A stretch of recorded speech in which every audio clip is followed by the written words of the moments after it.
And welcome to the Sparky Ninja podcast. Today we're going to talk about the DPC for the Second Amendment of BS 7671. The public comment is only open for one more week. We're going to play a highlight of an E5 podcast where we discuss with PE Magazine selection of SPDs and a Q&A there.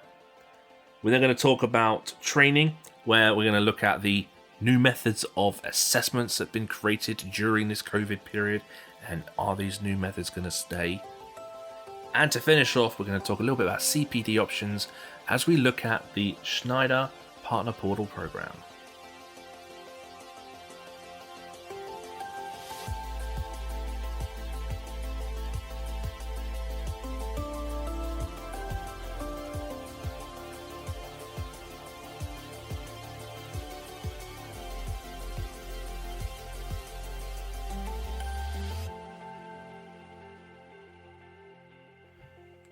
Right, so the first thing to discuss today is the DPC for the Second Amendment of BS 7671. We still have 1 week left, that's next Friday, the 11th of December, to get our comments in if we want to make any.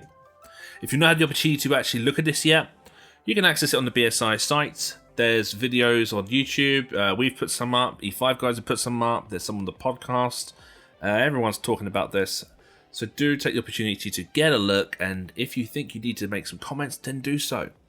I'm going to try to make some live streams and some talks about this to help people and recommend doing some comments where they want to make them.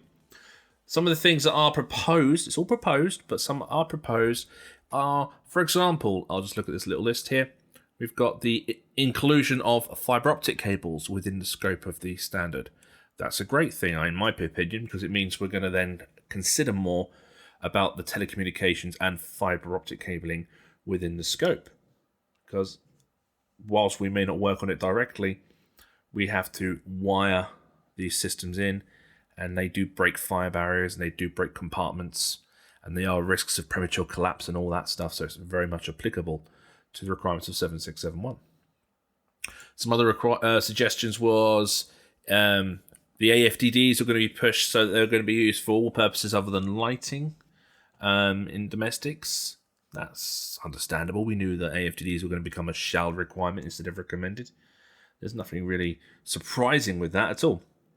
There's a minor word changing through Part 4, and there's some inclusion on the need to consider fire safety design with the consideration of BS 9999 and others. There's a bit of an increase in that in Chapter 42. And in Part 5, this was one that we've already discussed before. I did a video of this on YouTube, should we stop using ACRCDs? And we were surprised when the 18th edition came out that ACRCDs were still commented as being suitable for general purposes, which was just absolutely stupid.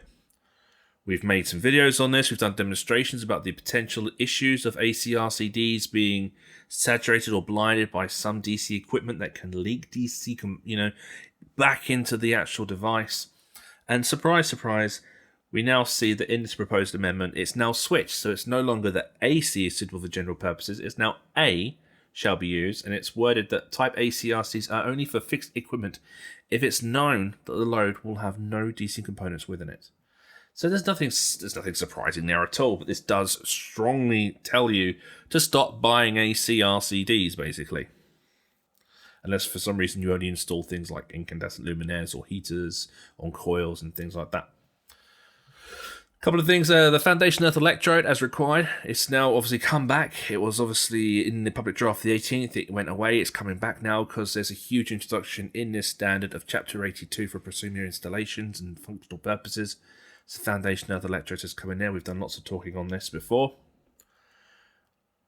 And we've got some introductions in Part 7 to talk about, such as lots and lots and lots of talking about the issues of open pen conductors. This is something that we are really starting to look a lot at now. So there's some big rewrites to the annex of 722, for example. There's some additional rewrites of 711 and 717 with the consideration of TNCS systems. And there's also a little restriction to the use of cells in the special installations that use water. So, bathrooms, saunas, swimming pools, and fountain, and all those areas. They don't allow the source of cell if the source itself is an electronic component. So there's a little exclusion to some types of salve. So you now need to be aware of what salve sources you select moving forward. There's a Part 8. There was a Part 8 proposed in the first 18th edition stint. That got shelved because obviously it was Chapter 81, Energy Efficiency. That just become Appendix 17, and it's still there, which is kind of bizarre. But they're bringing or pushing forward Chapter 82. So Chapter 81 doesn't really have a home, although Chapter 81 is technically Appendix 17, but in a lot less words. So they're really messing this up, to be fair. But yes, you've got Chapter 82, and in Chapter 82, you've got the discussion of prosumer installations, you've got the discussion of island mode and all this. We can maybe do a dedicated podcast talking about this, but I think this has already been done with the guys at the E5 group. So do go and check this out. All right. There's lots changing, and the industry is going to change, especially for the domestic arm of this sector.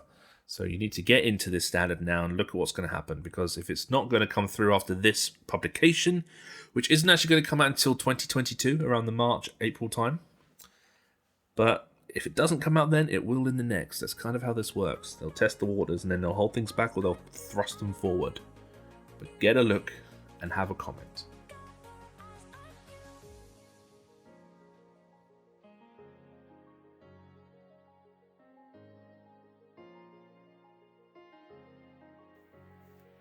Okay, so it's time for a highlight of the previous podcast I've done with the E5 guys over on the E5 podcast.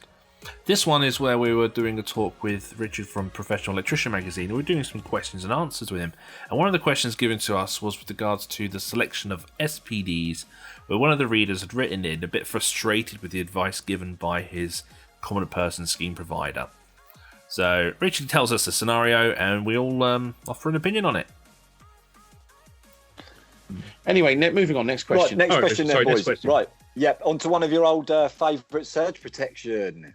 So we've had a question from a reader on surge protection. So it says, "Dear PE, this is my first time of writing to you because I need to air my pain and suffering around the subject of surge protection. After many discussions at my local wholesaler, talking to a wide variety of sole traders." Oh dear. From a wide variety of sole traders to more established, bigger companies on their reasons to install or not to install surge protection devices, it was split 50-50. Yeah. Reasons were reasons given sometimes vague, sometimes explained with convincing vigour, but always very different. So still unsure, I buried my head in the Blue Bible and tried to understand, convincing myself with my understanding I was clear in my mind unless I can perform the calculations, or I can decide that no result in serious injury to or loss of human life would occur, then I would have to install an SPD. I then recently attended an update course where the tutor clarified this to me. Why would you think any different? So now I was double sure I was right, until 2 weeks later, I had my yearly Part P assessment. The assessor's question was, do you install surge protection? My answer was, well, of course I do, and this is my reason, blah, blah, blah.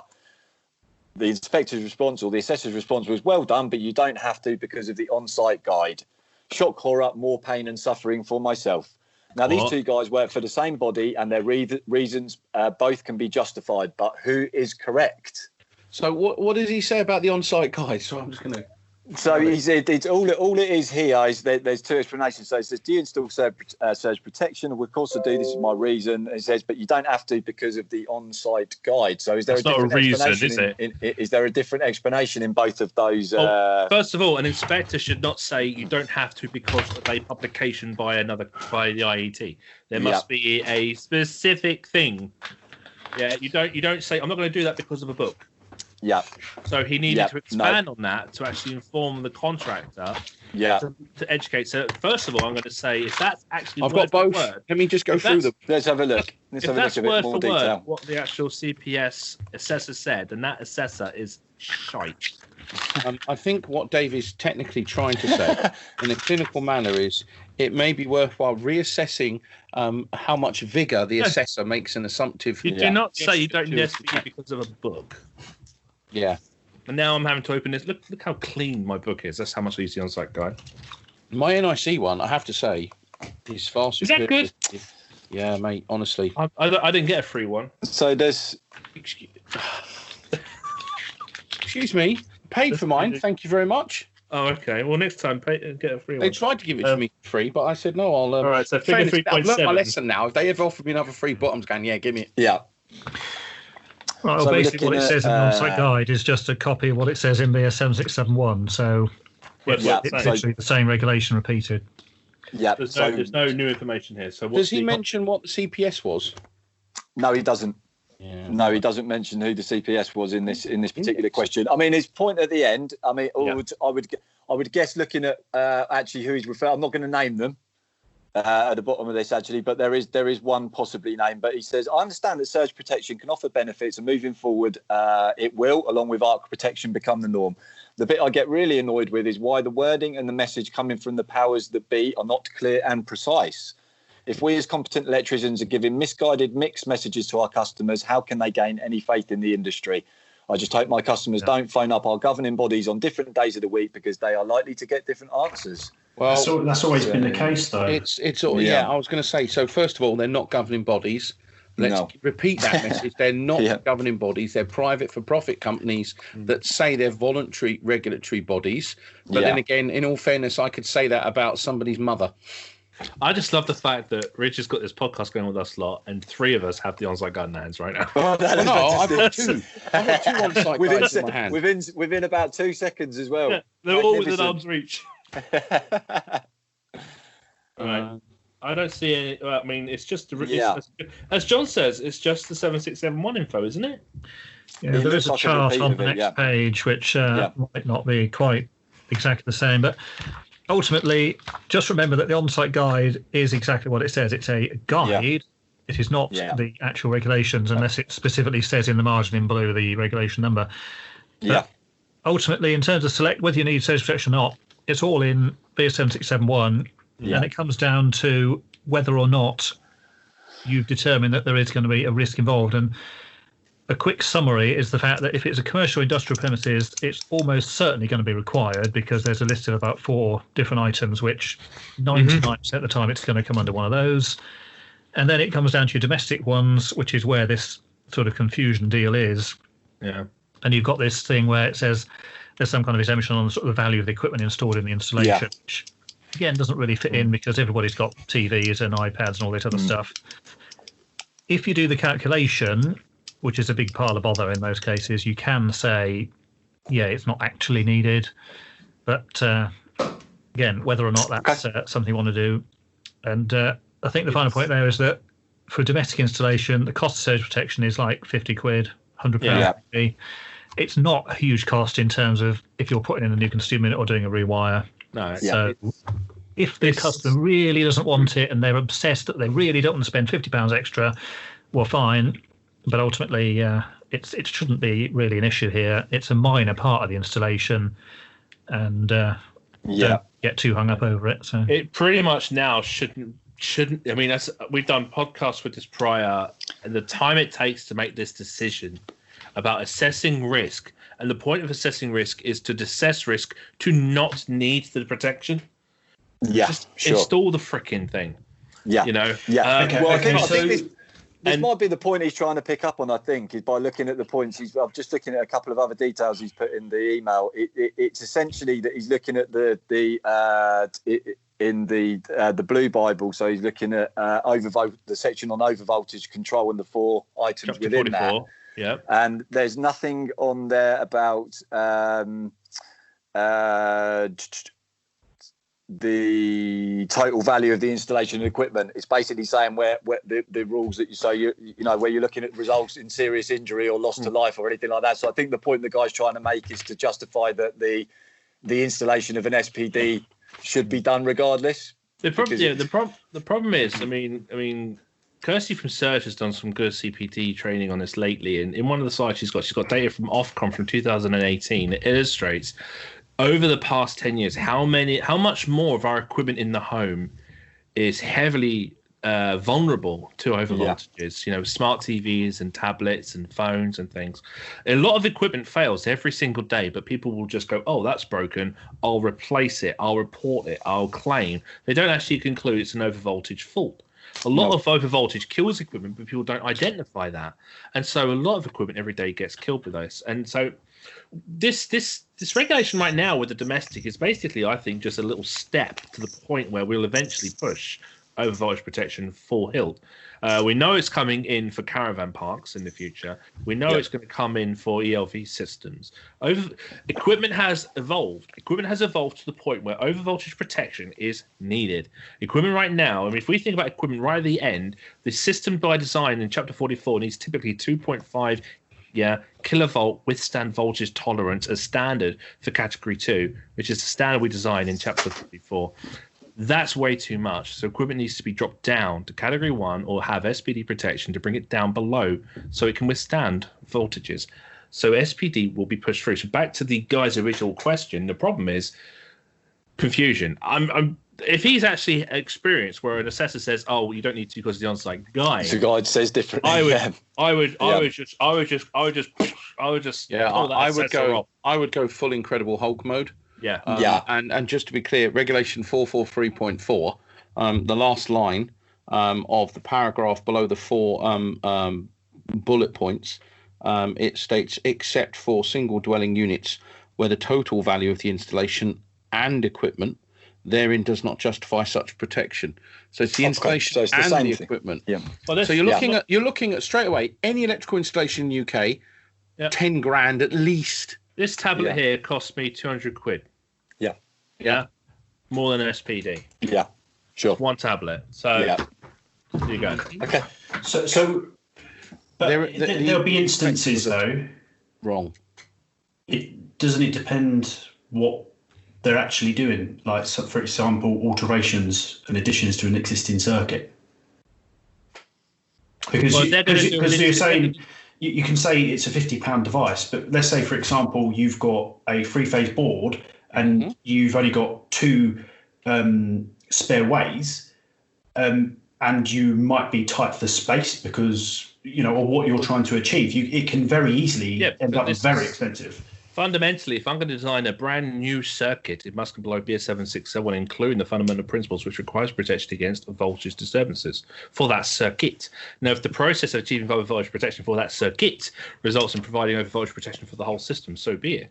But I must provide for my unique design for my one single circuit that I'm going to install a consideration of over voltage protection. If I'm installing one single circuit to feed a fixed piece of equipment which costs 15 quid at Lidl's, then maybe not. Maybe not. But that's it. If the equipment is open to use of exceeding any kind of value that is offset against an SPD, then that's the point. Yeah. But any new single circuit would have to be designed on a complete entire 7671 design. We can't just say it doesn't apply because it's a single circuit. Regulations 133.3 and 133.4, prevention of harmful effects. All electrical equipment should be selected, not cause harmful effects, other equipment or impair supply during normal service, including switching operations. The 13216, if you're altering installation, but the fact of the matter is, this is some of the biggest problems of electricians nowadays is we're terrible at risk assessments or we're completely unfamiliar, so we need to massively improve those skills. But more importantly, the alterations and additions, it's not a curse. It's an opportunity. If you are a competent duty holder in that house, you should be checking the bonding first, or you should be taking you should be flung out the door. Right after that, you should be looking at what you're doing, what the extent of the alteration addition, what the intended use of the installation is, and if you're doing an alteration to a ring final circuit, that's fine. As a competent electrician, one of the things I would do is I'd walk in and say, right, I'm going to do this, and this. Just to be clear, I've noticed just from a visual inspection, you'll need the following bits. I'm going to note it on my certificate. There is no surge protection. There is, there could be type 2 on the board. There could be type 3 on the telecoms, the BT wire, etc., etc. This is just good practice to bring you up, and more importantly, just for your information. Now, it's down to them as to whether they ask and inquire whether there's a cost, but you've noted it. One of the struggles a lot of electricians will have is explaining the purpose. Now, going to an installation that's 15, 20, 30 years old, which has got let's say it's got a split load board, RCDs, and now I'm going to say you need SPDs. We say about retrospective, but fundamentally, when that installation was initially installed, the refrigerator didn't actually necessarily have to talk to the internet. No. The washing machine didn't have to have brushless DC. All this stuff that they now go out and buy if they upgrade didn't, at the time, didn't warrant a huge demand of protection. Richard, I can't remember who did something. I think some guys on social media were measuring leakage from their devices at home and finding there was a lot of DC. But if anybody does struggle with this, the easy thing is if you message us on info@e5group.org.uk, I'll happily provide you with Dave or John or Dan's number, and they can ring you up every morning until you do get it. Just go through it with you, step by step. Bless you. You'll be okay with that, chaps? John, you'll be all right with that, wouldn't you? Yeah, no. Yeah. I wouldn't do that to you. I wouldn't. That's the point. We're here to help. We're worried about implementing change that the rest of the industry doesn't agree with, or doesn't understand. Yeah. Instead of being at the forefront and being actually confident, and Paul said it with risk assessing, we don't quite understand the point of this, but we need to just look around the house and look at if you're with a client right now, look at their TV, and just without being awkward, just say is that a new have you got a new TV, or are you going to do a new one? You go for a smart TV. Tell them talk to them about current technology, and tell them how it's different to prior technology.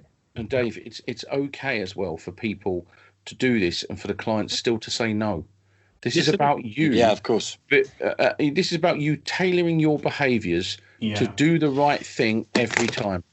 But this is we in the last podcast we done with Richard. Obviously, we're talking about letting agents dictating a certain price for a property. Every property is different, even if it's a 2-bedroom house or flat or whatever. Every property is different in how it's used, so it's individual, and it's down to the inspector to kind of make that judgment. Sorry, we've just been invaded by Spot the cat. Data. Sorry, what Data. Spot the cat. Data. John Ward has just been. John, what's going on? Was that Data? Yes, it was. It's okay. It's okay. Data's more than welcome. We should get a guest slot with Data in and Bella. And Bella's just sat on my. You can actually see her in the video. I think she's just sat on the couch. Yeah, you can. She is listening and learning. She will be facing a test and an exam. She gets her dinner tomorrow morning. This evening. Richard, is that question answered, or was? Yes, thanks for that, chaps. Yep, cheers. Right. And sorry about the maybe the detail in that question, but it seemed like the guy obviously was quite confused coming out of the conversation. I genuinely do believe the tutor and the assessor. So that's the problem. I'm saying this. I think the engineer who was responsible for assessing, rather than saying, "Do you know what? I'm not brilliant at everything. Yeah. I have my strengths, and I'm a bit weak on that." But let's go on the journey together where we can both develop it. Or let me get back to you. I'm going to do some CPD, and maybe I'll do some phone calls with you to explain and understand. But and I think possibly it's an example of how that mixed message, if it's not explained properly or done in the way that you suggest, Paul, it can confuse the individual on the end of it. Yeah, people need to understand. The electricians, the electricians rely on these people to give them instruction. Yeah, that's why the industry has evolved right now. They rely on these inspectors to give them instruction and authorization to carry on, and an opportunity to improve or learn. And if it's vague like that, that's not going to help anybody. No. Okay. All right, chaps. Well, listen. Thanks for the answer. Right. So we're going to go to the last question. It's always fun doing podcasts with you, mates, because it's always just easy to talk and just to keep moving things forward. I'm going to probably do more highlights with those guys because we talk about so much stuff that it really would be beneficial to this podcast just to kind of go through a couple of things that we pick up on there. Whilst we're talking about Professional Electrician, I have the old November edition right in front of me. The one that's actually it's quite funny. It's got an article on me in there. But I don't want to talk about that right now. I'm going to probably talk about that in a later podcast. What I want to talk about is something that is in here in the training roundup section. And some of you may know that the COVID period has resulted in a huge issue with the ability to deliver training and fundamentally deliver assessments. And the training industry has a very strict procedure on quality assurance and authorization and all of this stuff. And we have to have, proper invigilation. And some of this was bent a little bit during COVID to allow training companies to actually be able to deliver courses online and then deliver assessments in the workplace or even in the candidate's home. Where we could apply for this, and we would then have to read the literature and make sure the candidate had the right technology at their end, and we had the suitable meeting software and cameras and all this stuff. It was very, very alarming when I first heard about this, because I was worried that it would become a standard trend, because it's going to be very easy, it's going to be very profitable, it's going to be very popular. NICIC were one of the first to announce that they were doing this, because the strategy was announced, and we were all kind of just going, oof, no. But the NIC jumped into it, and so because they did, some of us had to also do it to actually maintain competitiveness, because if a candidate could go to them, they would, and they would not wait around for us to actually wait until COVID was to go by. So I've had to do that this year as well. I've delivered online virtual training. I still am booked to do some lately. And I've been doing the exams from this remote invigilation. It's gone very well. My last guy got 98%. The one before that got 90%. It does require a lot of extra time for me, because I give 3 hours for each exam sitting. Now, people like the NIC will probably have some standard invigilator, some other office member to do this. I just don't have the workmen to actually do that. And I was hoping it was temporary, but it's not. It's not. And I kind of knew it wouldn't be. And it says here in the Professional Electrician mag, and I'll just read it. It says that searcher and associated with the JTL, basically rooted from the ECA, basically, have confirmed that it's now licensed to deliver the City and Guild all new 18th edition remote assessment, meaning you can now undertake the BS 7671 2018 qualification from comfort of your own home and office. Great. So, the guy from the NIC's head of training commented, becoming approved by City Guilds to offer this option is fantastic and a testament to our commitment to uphold standards and driving and technical excellence. I can't see how any of that does that. It's not in any way going to improve training. It's going to be a way to make it easier. So that's just bogus. Adding to our expanding range of virtual blah blah blah, includes virtual classroom products, our blended learning options. This latest edition offers customers more choice. Having had a remote exam in our portfolio for a few months now, I'm encouraged by the feedback from delegates who are relishing the convenience of being able to cite the assessment remotely. Now, I can't say too much, but I have many candidates that come to me after having gone to other people, including the NIC, with regards to the standards of the training they receive and the support that they receive. So I'm not going to appraise this too much here. A guy from the City and Guild says, we recognise society is changing and many people now want a need to update skills remotely. Yeah, so this is not going to be a short thing. This is going to be a permanent thing moving forward. Whatever the reason, we're committed to meeting the needs of our customers while rigorously maintaining standards, working closely alongside recognised organisations such as Searcher and JTL, who are able to uphold our strict assessment protocols, blah, blah, blah. So This is going to be one of the new standards, virtual training and online delivery from home. So I've now got to decide, I've got to first talk to the guilds about this not being a temporary thing for me, with Ascot College, who I do it through, if we can actually then make sure we can do it and also be competitive.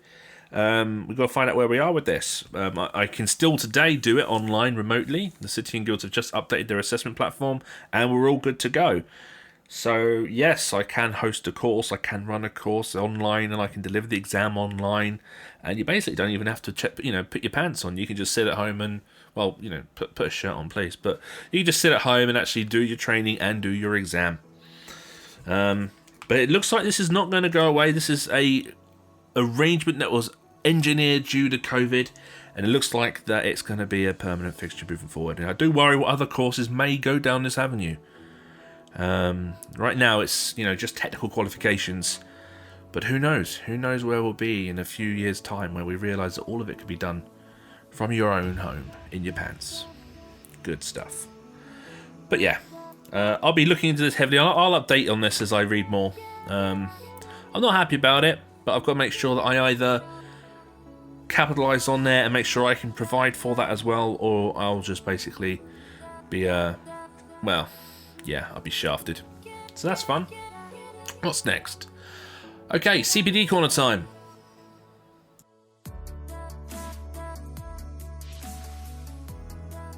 So, CPD corner. I want to start talking regularly about sources of CPD that I like and that I rely on. Now, I've been obviously dragging CPD out of the internet for quite a long time now, farming it and then collecting it and then regurgitating it, and I wanted you guys to have the ability to just look a bit for yourself. One of the ones I wanted to highlight today in particular was the Schneider website altogether, really. The Schneider Partner Portal. there is a place on the internet that you can create a login, and in the Schneider Partner Portal, you can then customize the area to suit what you want to use the space for. So if you are a regular user of Schneider gear, you can then go to their products, you can look at all their devices, their protected devices, you can look at the Acti9, the Multi9, the Easy9, the power tags, and you can then get all that dragged in, and you can find local wholesalers. You can join programs such as the Electrician Partner Program, where you can get special perks for using certain gear, and you can get special access to training resources.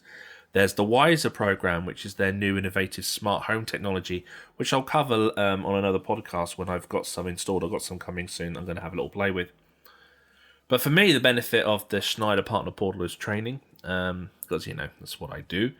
And whenever I've had an issue in the 10 plus years I've been doing training, there are these documents, the Cahier Technique document, which is like a Wikipedia of the electric world, which can be quite overwhelming when you first land in it, because it's all written to the IEC standards, which is the international standards. But it's, so all the numbers would be IEC 603, 64, and so forth. But that just funnels down to the equivalents of BS 7671. And if you find these resources and then you actually access them, they're very, very, very good and very, very valuable. For example, if I decide right now that I wanted to do, let's say I wanted to do a training course, and in my 7909 or my regs, I'm going to I want to revise my approach to harmonics. This is actually something I'm going to do next week. So I'll search harmonics in there. And a quick little search field in harmonics has then popped up to a 45-minute video, a 1 hour 30-minute CPD article about harmonics and mitigation, 15-minute CPD on active harmonic filtering. I've got 15 minutes of a product that uses harmonics. And then there's obviously documentation, understanding and using harmonics. So that's just one quick search. But I researched AFDDs, I researched all sorts of engineering issues, and I often ended up landing on the Schneider site in the 10 plus years I've been doing this. And I heavily rely on the Schneider Partner Portal as one of my key references for CPD, and I strongly recommend that you consider trying it too. The Partner Portal is currently going through a period of upgrade. They're doing a lot of proactive work to try to see how electricians and contractors and consultants can customize this space. So do go check it out. Play with the space, navigate around, look at the products, programs, the training, and go for it. There's you can get CPD points in there, and you can get certificates for the CPD that's available. It's all there. It's all a great resource, but give them feedback on the space, because I think it's a very good thing. Okay, so that's the conclusion of CPD Corner today. So this is just me telling you to go to the Schneider Electric site or search Schneider Partner Portal. Look at it, create a login, and then just explore, and then search a technical subject, and then you'll find documents and documents and documents of information. That concludes today, and we will then return next week. And next week's podcast will be familiar format to this, so we'll look at talking about what's going on in the current industry news. We'll look at doing a highlight of previous E5 content, because there's so much good stuff, and I don't want to have to talk and regurgitate all of that again. We'll look at some training news, we'll look at some CPD resources, and we'll just see what works. We'll just see what we want to talk about. All right, guys. Enjoy the rest of your day. Enjoy your weekend. Speak to you later. Bye-bye.